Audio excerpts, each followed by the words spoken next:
Dzień dobry wszystkim, witajcie. Słuchajcie, w tej opasce wyglądam jak kurde Terminator, choć niektórzy powiedzą jak zwykle w komentarzach, że wyglądasz jak...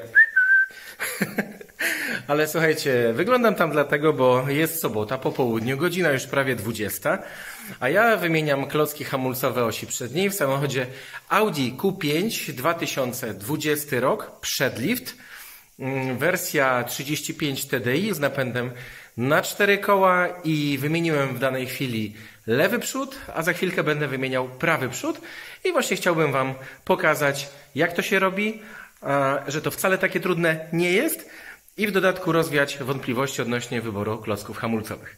Także zapraszam do oglądania.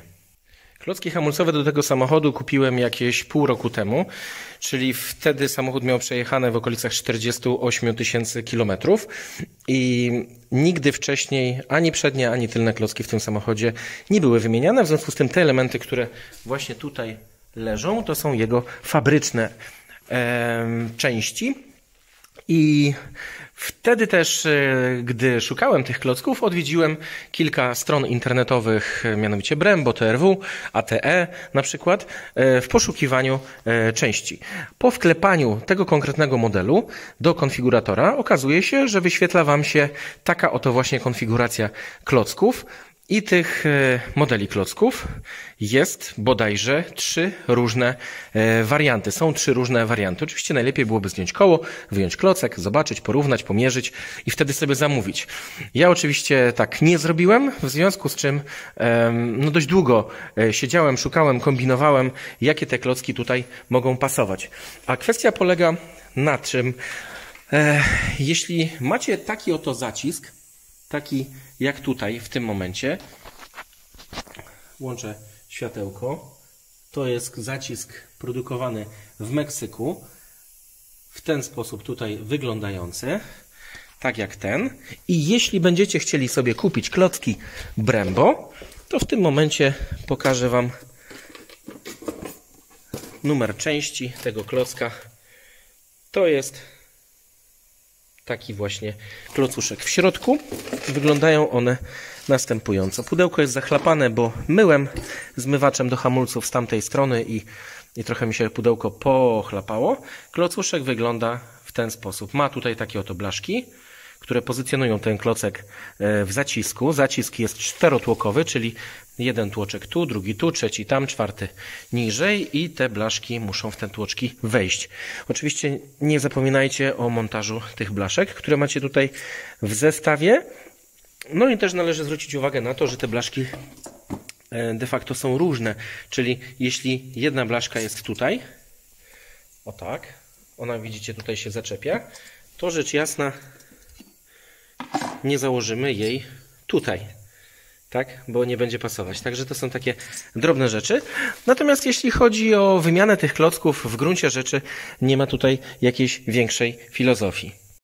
Wstępnie poluzowałem sobie tutaj już śruby z tyłu i wybiłem tutaj górny bolec oraz dolny bolec. Do jego wybicia posłużył mi, słuchajcie, taki śrubokręt oraz takie kombinerki.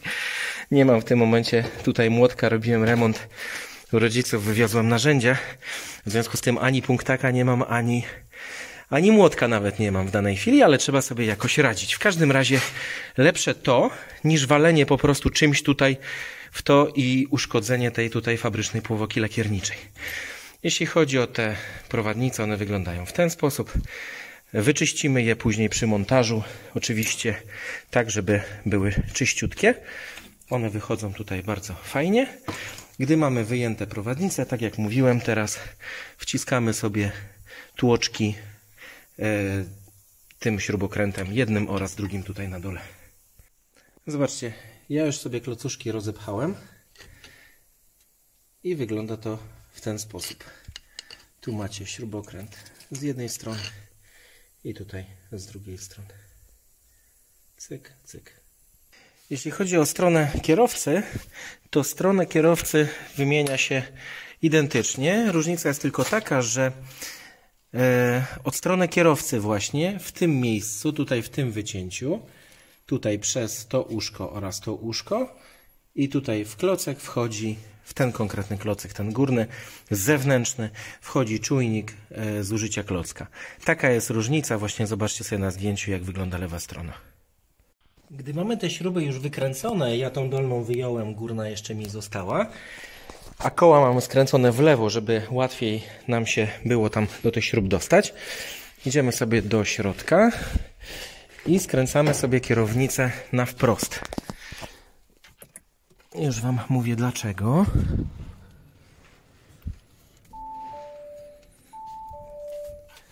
Dobra. W momencie, kiedy skręcimy koła na wprost, mamy tutaj bardzo dobry dostęp z tej strony, tu pokażę Wam palcem, do tej blaszki, gdzie musimy poluzować tutaj naszą jakby obejmę tego przewodu hamulcowego. Chodzi o to, że tutaj jest sztywny przewód hamulcowy, który idzie do zacisku i w tym właśnie miejscu ten przewód hamulcowy mocuje się tutaj do tego elementu zawieszenia. W związku z tym tutaj musimy sobie wziąć na przykład taki śrubokręt, przyłożyć go w ten sposób i po prostu czymś z góry lekko stuknąć, aby ta blaszka nam tutaj wyszła po prostu na dół. Gdy mamy tutaj naszą zapadkę wybitą, wyjmujemy ją sobie i odkładamy na bok i dopiero teraz możemy sobie wyjąć śrubę i de facto zacisk odchylić i położyć go sobie tutaj z góry. Gdy sobie położycie zacisk tutaj z tej strony, no to aby wydostać klocek z jarzma, wystarczy śrubokrętem takim delikatnie włożyć śrubokręt między zacisk, tutaj tak lekko sobie podchylać i po prostu spowodować, że ten klocek nam wychodzi. Dobrze byłoby, żeby, ja tak przynajmniej robiłem, że odłożyłem sobie ten klocek tutaj i starałem się znaleźć od razu nowy klocek, który oznaczyłem sobie jako zewnętrzny i jako wewnętrzny. Osobiście nie miałem czasu na to, żeby porównywać, czy te klocki są identyczne, czy też nie i czy można je zamieniać. W związku z tym robię właśnie tak, że od razu sobie po prostu ten klocek widzę jaki jest, tak? Czyli od razu z nowego zestawu składam sobie zestaw taki, który włożę tutaj w to miejsce. No, został nam jeszcze wewnętrzny klocek. Nie wiem, czy tak jedną ręką uda mi się to zrobić. Może nawet się uda. Zobaczcie, nie ma z tym większego problemu. Wychodzi to właśnie tak. Możecie też zwrócić uwagę na to, jakie to wszystko jest brudne. I to jest de facto... na tych klockach nie jeden by pewnie jeszcze pojeździł. Ale no nie zmienia to faktu, że jest ich naprawdę mało. Tu są ślady po tych naszych śrubokrętach, więc w przyszłości, gdybyście coś działali na przykład i te klocki nie byłyby do wyrzucenia, to pamiętajcie, że śrubokrętem możecie sobie takie właśnie kuku zrobić, czyli klocek jest dosyć miękki. Czyli to mamy klocek wewnętrzny, tu mamy klocek zewnętrzny. Ja sobie oznaczę to w ten sposób. Zwróćcie uwagę na to, że mamy pięknie wepchnięte tłoczki tutaj do końca. Ta blaszka, która się znajduje pod spodem, czyli ta, którą mogliście widzieć od zewnątrz, w danej chwili do niej jest bardzo dobry dostęp. Tą blaszkę się po prostu wyjmuje. I to wszystko wygląda właśnie tak. I teraz, jeżeli byście mieli to wszystko czyściutkie, piękne, to poskładanie wszystkiego do kupy nie ma właściwie żadnego tutaj problemu, bo wkładacie klocek jeden, drugi, zacisk, wstawiacie i wszystko w odwrotnej kolejności. Natomiast najdłużej z tym wszystkim schodzi, kiedy chcemy to wszystko ładnie domyć. A ja bym chciał to ładnie domyć, bo no nie podoba mi się, jak to tutaj wygląda i chciałbym jednak, żeby ten samochód był w fajnym stanie. W związku z czym mam tutaj taki preparacik firmy RR Customs, Wheel Gel, czyli preparat do mycia felg. W związku z tym najdłużej tak naprawdę schodzi z tym, kiedy zapsikujemy sobie to wszystko, tak jak ja na przykład zapsikuję sobie to wszystko tym preparatem, daję mu poleżeć, po czym pod spodem umieszczam taką oto miskę. W tej misce już trochę tego Wheel Gela jest, czyli tutaj spokojnie mogę sobie tą blaszkę swoją wrzucić. Do tej miski mogę również wrzucić te moje bolce, jeden oraz tutaj ten drugi, jak również ten drobny tutaj, tą zaś, no nie wiem jak to się nazywa, wiecie o co chodzi, to. No, niech sobie to tutaj leży, pędzelkiem sobie to tutaj poczyszczę. Tak samo zresztą jak ten zacisk. Też bym chciał go wyczyścić, tak jak zrobiłem to z lewej strony. Więc z tym schodzi tak naprawdę najdłużej. Psikamy tym preparatem, jeśli to nie jest środek zimy, jeśli nie jest wszystko mokre, wszystko w błocie, tak jak u mnie, to nawet można spokojnie użyć, nie wiem, myjki ciśnieniowej, spokojnie, delikatnie to wszystko przelecieć. No ja w danej chwili takiej sytuacji nie mam na dworze, jest śnieg, minus 3-4 stopnie, więc jest dość zimno. W związku z tym ja to wszystko teraz zapsikuję tym Wilżelem, po czym przelecę to wszystko pędzelkiem, po czym wypłuczę po prostu taką oto ropownicą, do której naleję po prostu wody i kompresorem to wszystko ładnie wymyję. I z tym schodzi tak naprawdę najdłużej. No w moim przypadku tak to właśnie w tym momencie wygląda. Zapsikane, pędzelkiem przeleciane, niech sobie to tutaj reaguje. Wszystko ładnie, pięknie. Tutaj mamy taką oto zupkę w tym momencie. Także jeszcze z 10 minut po prostu sobie to poleży, przelecę pędzelkiem i spłukuję wszystko ciepłą wodą. Najlepiej też do miski, żeby się to gdzieś tam nie rozlewało. Mój zacisk po umyciu wygląda w tym momencie w ten sposób. Jest cały mokry. Za chwilkę sprężonym powietrzem w całości go przedmucham.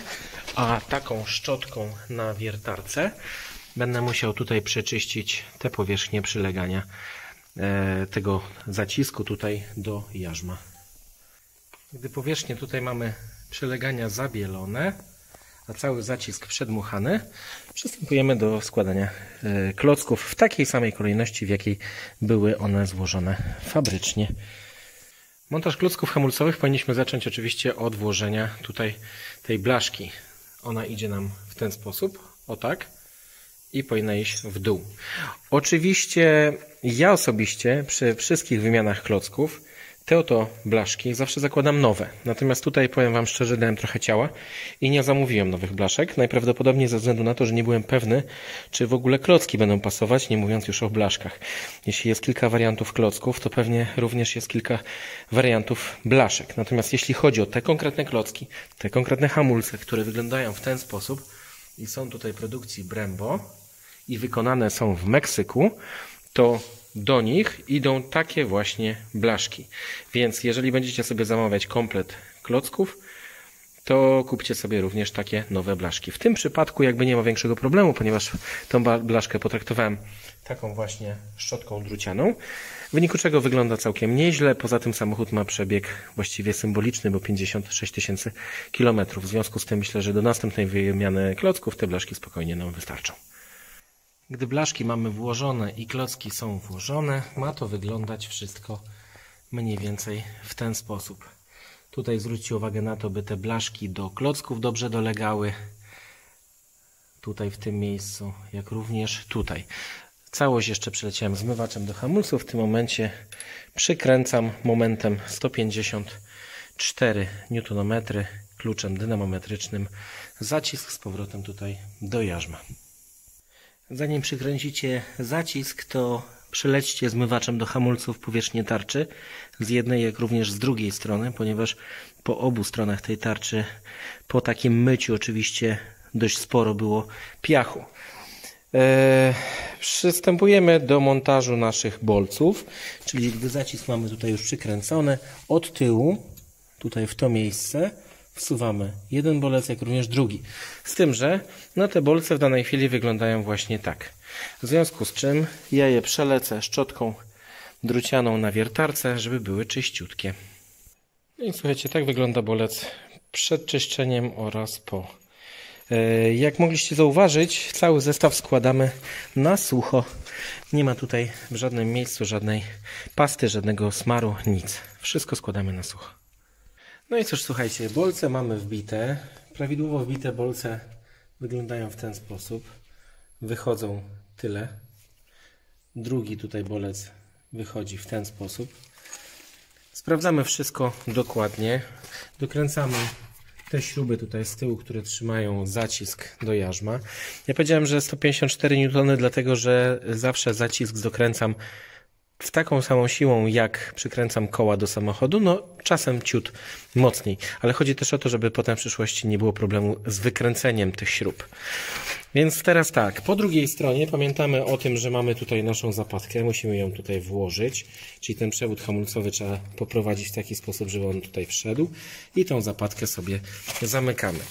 Ja jeszcze zawsze jak zdejmuję koła i widzę, jeśli tutaj jest jakiś nalot rdzy, to zawsze czyszczę go tą szczotką, którą pokazałem Wam wcześniej. Jak również czyszczę zawsze tą wewnętrzną część felgi, która styka się bezpośrednio z tarczą hamulcową. Wtedy mam pewniaka, że koła nie będą bić. No i cóż, i pamiętajmy o tym, że mamy do zakręcenia oczywiście nasz zbiorniczek tutaj. Można by sprawdzić, ile tam jest płynu hamulcowego. Oczywiście jego poziom przy tak zużytych klockach na pewno podniósł się dość mocno. Ja natomiast będę chciał ten płyn hamulcowy tak czy siak w najbliższym czasie wymienić. I słuchajcie, tutaj mam klocki, które były zamontowane fabrycznie. Oczywiście brudne wszystko jak nie wiem co, ale ciekaw jestem, co fabryka montuje na pierwszy montaż. W tym konkretnym przypadku, zobaczcie, logo Audi i mamy Brembo. Także w gruncie rzeczy założyłem oryginał, czyli to, co idzie praktycznie na pierwszy montaż. A zobaczmy kolejny. Również Brembo. A jeszcze ten. Również Brembo. No i ostatni dla przyzwoitości. Również, słuchajcie, Brembo w tym przypadku. No, nie jest powiedziane, że w innych samochodach będzie na przykład coś innego. Wszystko zależy od tego, kto jest dostawcą części. Oczywiście koła dokręcamy, używamy do tego klucza dynamometrycznego.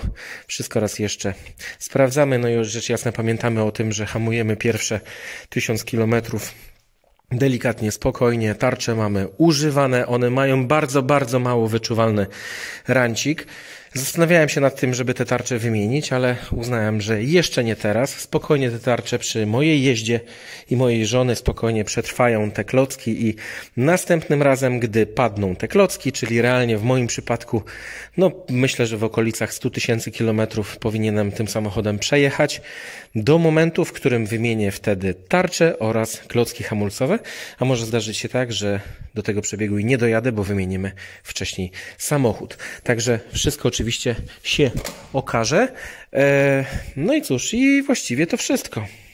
Jeśli swoim filmem w jakiś sposób Ci pomogłem, rozwiałem jakieś Twoje wątpliwości, sprawiłem, że sam możesz coś zrobić przy własnym samochodzie, tak jak ja, chociaż coraz trudniej mi to wychodzi ze względu na brak czasu, no to postaw lajka, zasubskrybuj kanał, napisz jakiś komentarz, będzie mi miło. Także wszystkiego dobrego, trzymajcie się i widzimy się następnym razem przy wymianie klocków hamulcowych osi tylnej. I myślę sobie, że już przy tylnej osi hamulcowej nie obędzie się bez komputera, ponieważ mamy elektryczny hamulec ręczny, na pewno trzeba będzie tam coś powciskać. A jeśli chodzi o tylne klocki, już Wam mogę pokazać, że również kupiłem Brembo i również kupiłem te klocki pół roku wcześniej. Na razie numerów tych klocków Wam nie będę pokazywał, bo jeszcze pieron wie, czy te klocki będą w ogóle do tego samochodu pasować. Także trzymajcie się, do następnego. Cześć.